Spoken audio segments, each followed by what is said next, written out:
Service in Mount Holly has issued a flash flood warning for northeastern Chester County in southeastern Pennsylvania, northwestern Delaware County in southeastern Pennsylvania, Montgomery County in southeastern Pennsylvania, until 8:45 p.m. At 4:42 p.m., Doppler radar indicated thunderstorms producing heavy rain across the warned area. Between 1.5 and 2.5 inches of rain have fallen.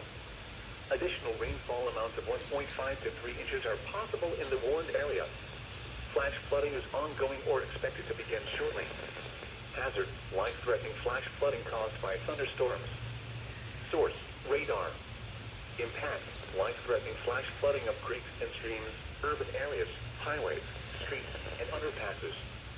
Some locations that may experience flash flooding include Westchester, Norristown, Pottstown, Phoenixville, Lansdale, West Norton, East Norton, Westbound, Downingtown, Souderton, Antler, and Collegeville. This includes the following highways: Pennsylvania Turnpike between mile markers 307 and 333. Interstate 76 in Pennsylvania between mile markers 327 and 330. Interstate 476 in Pennsylvania near mile marker 18. Northeast extension between mile markers 21 and 38. Turn around. Don't drown when encountering flooded roads. Most flood deaths occur in vehicles